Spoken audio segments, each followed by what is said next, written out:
Welcome to the March monthly art quilt wall hanging. So this month I have decided to create a St. Patrick's theme wall hanging, and I have a basic design of a rainbow with a pot of gold at the end. And I went to my fabric stash and I started just pulling fabric for this. I didn't buy any fabric, I just used what I had in stash. So I've got a blue for the background. I've got this rainbow, and this is actually one piece of fabric. So I've got a rainbow with strips. I'm using some greens. I'm not using the horses, although they are cute, but I'm using some greens for the landscape. And then I have a black for the pot, and then this coin print fabric for the gold that goes in the pot of gold. So the first thing I did was make a couple photocopies of my sketch, and then I cut out the shapes that I'm going to create using different fabrics. And then I'm going to cut each of those from a fabric. So this is one of the landscape pieces, so it would go right here on my pattern. And I'm just going to rough cut, place the pattern, and then just rough cut the fabric around that. I do want a little bit of an edge so that I can fold that under. And some of these fabrics I'm going to fussy cut a little bit just so that I can place the design of the fabrics a little bit. This one does have some texture on it, but I'm not really going to be too fussy with this one. And then use my rotary cutter to just basically cut that shape out. Now when I go to sew, only one piece of this landscape is going to be exposed. So I'm only worried about the top part of this. Everything else will layer over that. And that's true for most of the pieces in my pattern because I will do layering of the fabric. So I'm going to go ahead and cut out all of my fabric pieces. Okay, so I have all of my fabric pieces cut out, and I'm going to start with the landscape pieces, and what I'm going to do is iron or press this lip over. So I'm going to use the pattern as a template, and then I'm going to run my iron along the edge, folding over that edge to make a nice clean edge. So I'm just going to gently ease the fabric over the edge of the paper. So I flipped it over first, so I'm looking at the back side right now. And I'm going to ease that over the edge and just press that. So now I have an edge, a folded edge along that part of the landscape. So I'm going to repeat that. I'm going to get a little bit closer here. This one I will need to fussy cut, or I will need to be careful about where I put the line because I don't want to get any of these little horsey bits into my landscape. I just want to use this nice green. So when I press, so flip it over, I'm looking at the back side, I'm going to carefully place the paper so that none of those little horsey bits are showing. I've probably got too much fabric right here because we iron on a curve like this. When I iron this over, it might become more flat than curved. So I'm going to trim that down a little bit and then make a couple of little slices to notch and help ease that curve over. So here I've trimmed the fabric a little bit. One thing I love about working with fabric as a medium is that it's really forgiving. And when you're working with fabric, it will respond to heat and moisture and pressure. So in this case, it's not quite behaving for me just because of this curve, So I'm going to spritz it with a little bit of water, and then I'm going to go back over with the hot iron and persuade it a little bit. Woven fabric has a warp and a weft. So the warp is lengthwise and the weft is crosswise. And then there's a bias. So fabric will have stretch in one direction and not as much stretch in the other direction.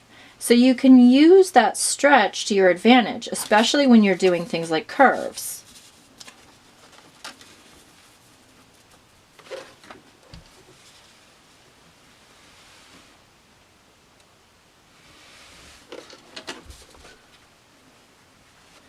And you can make that fabric bend and stretch the way that you want it to. So in my sketch, I have this great rolling Irish landscape, and that is made up of my green fabrics. So landscapes are pretty easy because you can overlap, you can use different shades and values, and you can layer to create a great image very easily. So here I have my landscape pieces laid out, and the pot of gold is going to end up sitting in that landscape. So I've got it laid out. I'm going to give it a press, and then I'm going to pin it in place. So I'm not using any adhesive with this technique. I'm not using any kind of glue, and I'm not using any kind of fusible web. So I'm just going to pin it in place for right now. So I've got everything pinned in place, and what I'm going to do is use embroidery floss to hand stitch a blanket stitch to applique this piece down. And I'm only going to do it along this folded edge. So the blanket stitch, you come down into the fabric, put your needle down, bring it up right next to where the applique piece is meeting the background fabric, and there's a loop that forms. So you want to catch that loop behind the needle. Pull the needle all the way through, and then it creates this stitch here, and then your next stitch will go to the right. And I like this stitch a lot because it does look attractive. So make sure I catch the thread behind. It looks good and it's secure, but you can also vary the width and the distance. So you can make it very thin. If I was using one single strand, I could make this a very thin, delicate blanket stitch. So again, needle down, needle up, catch the loop behind the needle, and pull the needle through.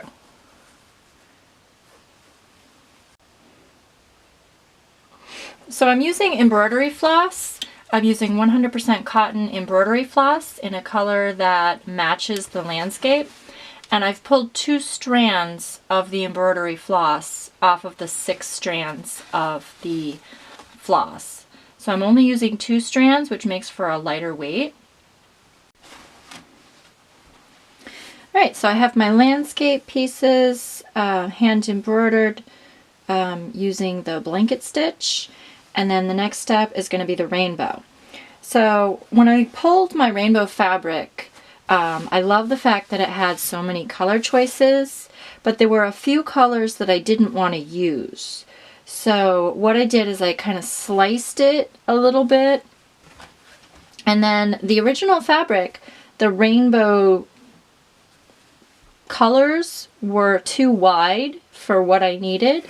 So I did a little bit of adjustment. So I sewed on my machine, I sewed the rainbow, cutting the pieces down a little bit using some creative stitchery, and adjusted the color scheme that I wanted for my rainbow. And then I love that fabric is so flexible because when I sewed it, it was of course straight. So with a little bit of heat and moisture and pressure, what I was able to do was create, by just spraying some water, I was able to create a bit of a curve in my rainbow. So just a gentle curve. I didn't want to do a significant curve because that would start to wrinkle the fabric. But because fabric is so flexible, it will give a little bit, and you can do some fabric manipulation to get the look that you want to achieve. So my next step is to take the rainbow and then applique it over the landscape, and then of course my pot of gold is going to sit down at the bottom. Now I could choose to do a blanket stitch, a decorative blanket stitch for every single color of the rainbow, and that might be a nice design idea. So I'm not sure if I'm going to do that yet, because I kind of like the idea of having that decorative stitching, even though it's not functional. It might be nice to have a matching decorative blanket stitch for each color of the rainbow. So one thing I really love about making art quilts is the design process, and I'm kind of walking through this design process while I'm sharing it. And I did decide to go ahead and do a decorative stitch for each color. I think that would really make that rainbow pop. So I'm going to go ahead and do that decorative stitching, matching a color thread to each rainbow color. Okay, so I finished my rainbow, and then the next step is to applique the pot of gold. So to do the circle, I did a little bit of clipping to get the fold to come over the circle. And then for my gold coins, I am going to use some basting. So I'm going to fold it back and then baste along the edge. And that's just a basic running stitch, a very loose running stitch. So I fold the fabric back and then do down, up, down, up, and that bastes it in place.